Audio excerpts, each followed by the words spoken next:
Most people think they can't afford an investment property because they don't have a pile of cash saved up. But cash from your savings account is just one source of funding. Typically, most Australians have potential investment equity in two other locations: superannuation, the family home.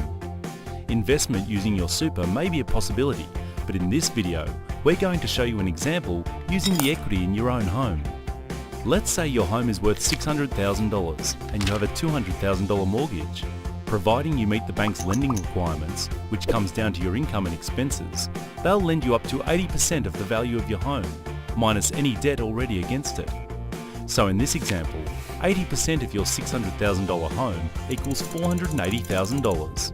Subtracting your current $200,000 mortgage gives you $280,000 of potential investment equity.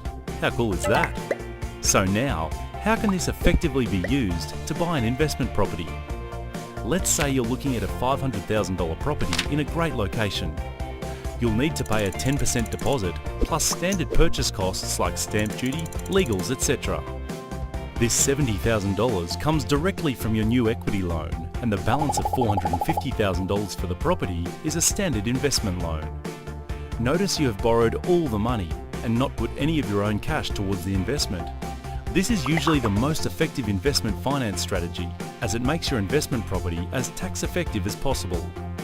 If you do have spare cash, you should use that to pay down your home mortgage, as that debt is not tax effective. So now you own an investment property, but you're still wondering how you can afford the payments on these new loans. That's okay, another video in our series will cover this, and we're sure you'll be amazed at how it's done.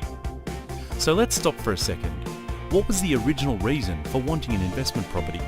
To create greater financial security, right? Well, since the beginning of recorded history, Australian residential property has effectively doubled in value every 8.2 years in the major cities of Melbourne, Sydney and Brisbane. But what if we took a much more conservative approach and said it will take 15 years to double? That means that over 15 years, while your new property is making its way to be worth a cool $1 million, it's essentially earning just over $33,000 per year in growth.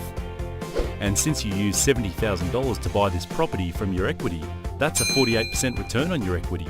No bank or any other investment can give you that type of annual return. And remember, you did all of this without having that pile of cash you thought you needed. Not to mention, your equity before this investment was earning you nothing. But what happens if you're out of work for a while, or if you don't have a tenant for a few weeks? There is one more vital piece of information about financial preparation before you invest. It's critical that you structure your borrowing so that you have cash reserves for a rainy day. And it is possible to have that structure, even if you currently have very little cash at the bank, which will enable you to ride through your worst case scenario. If you really want to understand how this information can apply to your personal circumstances, contact us today to find out how we can help you join the 1.9 million Australians already using investment property to plan for a safer financial future.